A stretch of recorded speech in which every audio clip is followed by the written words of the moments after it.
all the distinguished participants in this foreign policy workshop. Namaskar and good afternoon. I'm still not entirely sure what I'm supposed to say, how I'm supposed to say it, what it is that you want to hear from me or would like to hear. I'm not really clear in my mind.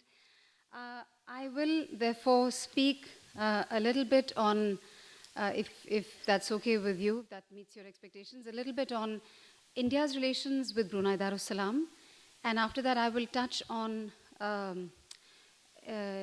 India's traditional links with maritime ASEAN nations.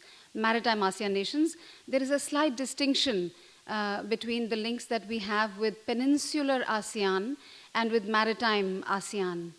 And after that, if you like, I can touch upon general India-ASEAN relations in general, but I think my colleagues here will also have something to say upon that. So maybe I restrict myself to these two, and if you have questions, I would be happy to, of course, would be happy at your service to answer them to the best of my ability. So India-Brunei. Now, Brunei Darussalam is this small country on the island of Borneo. It is in two parts. It has a small population. A lot of people mistakenly assume that it is in the Gulf because of its economic profile. It is perhaps one of the most, perhaps the most oil-dependent country in the world. 90% of government revenues come from oil and gas. 60% of GDP comes from oil and gas. Because the population is so small, it is only 300,000 of Bruneians, and there is an additional 125,000 of all of us foreigners put together. That's 50,000 Indonesians, they're foreign workers, 12,000 Indians, and 20,000 Filipinos, 25,000 Malaysians, like that.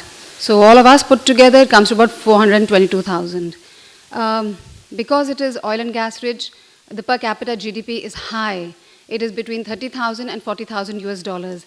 Now, when I say between 30 and 40 is a little confusing, and the reason why I can't give a specific and precise figure is when the population is so small, the price of oil, fluctuation in the price of oil can make a dramatic difference to the per capita GDP. So 3 years ago, when the price of oil was high, per capita GDP 42,000. Now it is about 30,000 US dollars. So, as you've understood, it is a rather special country. They follow something called MIB, Melayu Islam Biraja, where the culture they follow is Malay, the religion they follow is Islam, and the system of polity is a monarchy. It is an absolute monarchy. The oil reserves, they say, are about sometimes they say they last another 20 years, sometimes they say last another 30 years, but their natural gas reserves, both oil and natural gas now, mostly it is mined offshore. Natural gas reserves, they say, will last much, much longer, maybe 100 years, don't know. So this, the population structure, 67% Malays and about 20% ethnic Chinese who are third generation, who have come from southern China, and the rest are the local indigenous people, the Iban, etc. The relationship that India has with this country, it is, I can say, centered around 2-3 pillars. Number one, it is an energy partner. We buy crude oil from them. We buy usually between 1.2 and 1.6 million metric tons of crude oil per year.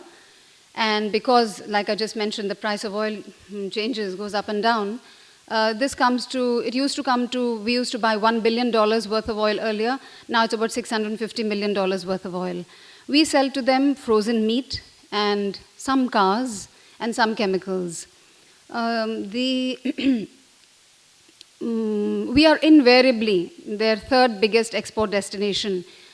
A large amount of gas they export to Japan. Second position is usually ROK, again with gas. Third position is India, because we buy their crude oil. Fourth position is usually Australia, and fifth position sometimes Thailand, sometimes others. The oil, gas, right.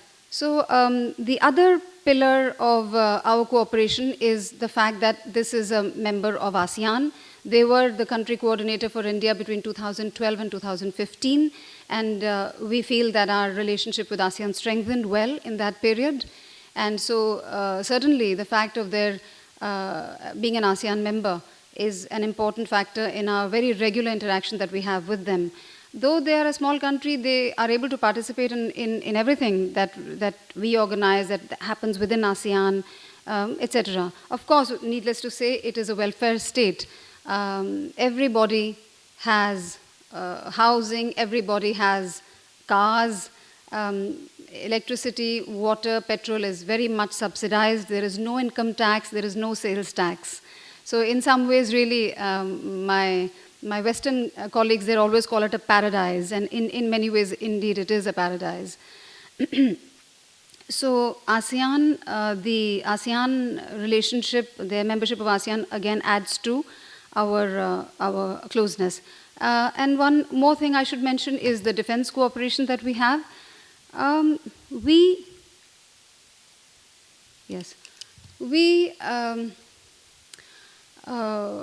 have ship visits regularly. They're, of course, a naval, they're on the South China Sea and they have a navy. Sultan is the commander-in-chief of the armed forces, the Royal Brunei Armed Forces, which means that the armed forces are quite well looked after. They have good ships, they have good, I think they have whatever they want to have. The number of men under arms is not very large. It is I think it is about 7,000 to 8,000 under arms, and if you add every other kind of security force, including coast guards and police, etc., I think the figure would come to between 12 and 15,000. It's not much, but it's there. And since both India and Brunei are Commonwealth countries, that produces a fellow feeling, and that produces also a similarity in many things. So number one, the reason why India, for instance, is very well known inside Brunei, because most people of a certain generation had Indian teachers entirely in their primary schooling. The Sultan is very fond himself of saying that I've had Indian teachers. When I first arrived over there in a party, someone came up and met me and said, "Can't you see that I have an Indian accent?" And I said, I didn't really notice the Indian accent. I said, yes. And he said, it's because every teacher of mine till the age of 10 was an Indian. So one is this, and this link of teachers, it is still there, but with their income, they're becoming richer. They have now got a lot more teachers from the UK and the Philippines, but still Indian teachers are still there in good numbers, and especially for maths and science and those kind of subjects, our teachers are considered very, very desirable. The second thing is medical. 155 Indian doctors are there. That's the majority of top-level consultants are Indian. And the locals prefer Indian doctors because they feel their expertise is much better. They like the bedside manner. They like Indian doctors. Because everyone is English speaking, you can understand that there is a ease of intercourse between Indians and Bruneians. And so defense cooperation also, our Commonwealth link means that the armies have the same ranks, the same protocols, the same war doctrines, battle doctrines, and when they meet together, there's a lot to talk about. Every year we have a young Indian officer who comes in, undergoes staff training in their staff college for a whole year. And it's one of a small group of about 12 or 10 foreign officers, and India is there all the time. So there is this ongoing, and under ASEAN, under the ASEAN Defense Ministers Plus exercises, humanitarian, naval, in all of those kind of exercises, we work together very regularly. In other words, the Indian Navy and the Brunei Navy, and of course the others, they work together well. So I've seen it myself. They come, they do these joint exercises, and they have a good working relationship. Sultan himself, again, in the security field, he appreciates India's defense cooperation too. We are trying very hard right now. We're in the process of upgrading the defense relationship. And we signed an MOU on defense cooperation 2 years ago during the visit of the Vice President, the then Vice President of India to Brunei. And I can't tell you the exact the terms, but we are trying to make the defense cooperation more far-going. Finally, there is an Indian community in Brunei, like I just mentioned, all those doctors. It's about 12,000 strong. And the community is like this. About half of them will be labor who are involved in the offshore rigs, providing catering, providing other services, all kinds of services there, onshore, offshore, firefighting, security, catering, all those kind of services, medical, nursing. And the other half, and they're running companies, auxiliary companies. If not running, they're manning them for sure. Maybe the ownership is not entirely in Indian hands. And the other half will be professionals, will be doctors, retailers. There is a business community there, and the business community is mostly Tamil. They run many retail chains of large and small type. So in general, I should mention, most of the Malays are engaged in government service.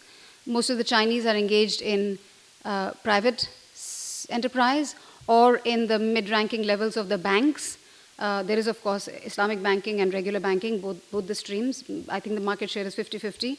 And there is, and the Indians are in, like I just said, some in this retail, private retail enterprise. Yeah.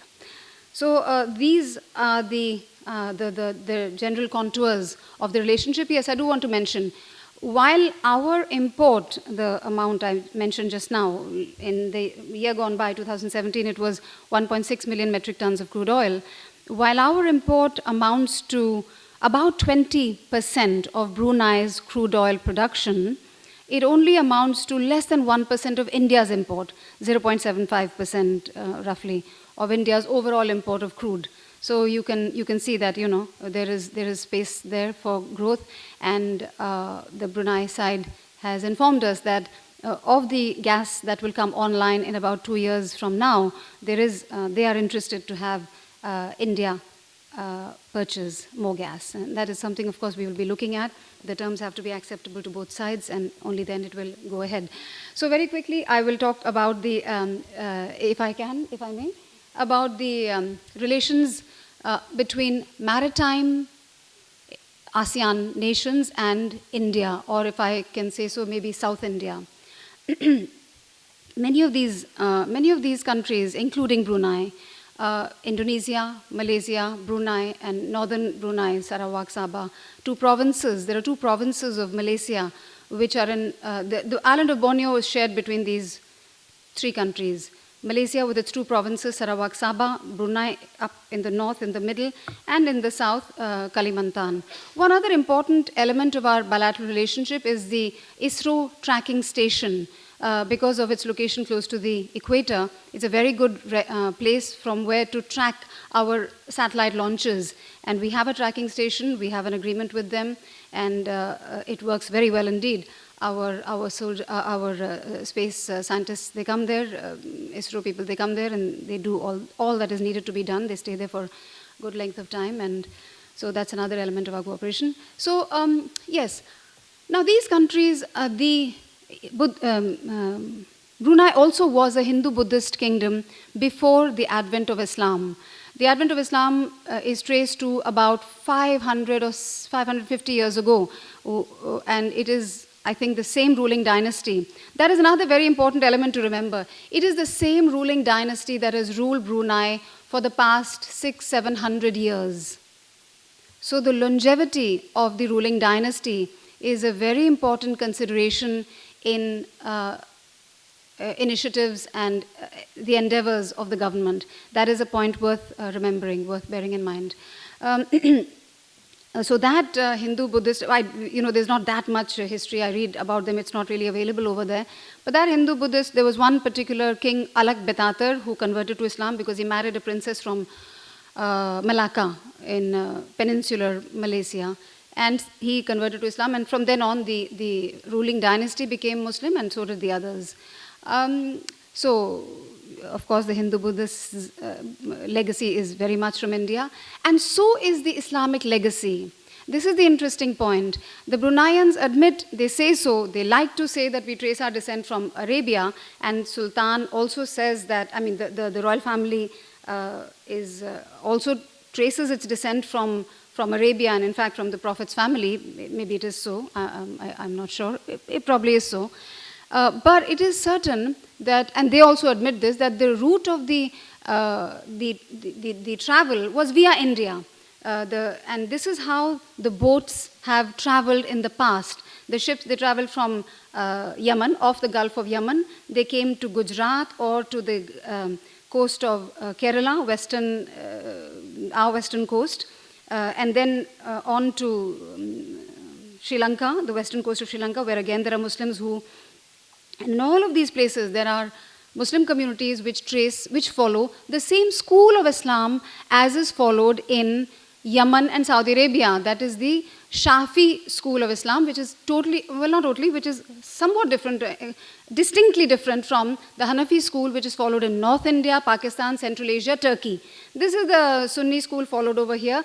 But all of these countries, because the route that Islam took was so different, all of these countries, Indonesia, Malaysia, Brunei, the Muslims of Sri Lanka, the Muslims of Kerala, are mostly Shafi, which is the sect which came from Yemen. So this was the route that the merchants followed, and with the commerce came also the Islam. And so when I have Arab ambassador colleagues in Brunei who say the way the Islam is practiced over here, the practices they do on the day of Eid, the open houses, the Jake Ana Jana Milna, all of that is totally alien to us. We cannot recognize it at all. It is nothing like the way we practice it. But it is indeed very much like the way Islam is practiced in southern India. Their practices, their kinship patterns, inside the homes, the kinship structures. I myself belong to one of those communities, the Mapla community of Kerala, and I'm always struck by how similar are our practices, our social, our cuisine, marital practices, and the structure, the status of women. I should quickly mention that the status of women in Brunei is quite good. Women are to be found everywhere. They are majority. The majority of the people in the ministries and places where you find people working are women. So they observe hijab because there is a version of Sharia law in practice, but the women are in a good position. So I will step aside and allow my colleagues their time to speak. I have tried to show to you that the links that India enjoys with ASEAN are no less important with the countries of maritime ASEAN, which follow Islam, as they are with peninsular ASEAN, which still follow versions of Hinduism and Buddhism. The route they followed is different, and the practices are different, but the similarities are very much there if only you know how to look for them. With that, I will say thank you.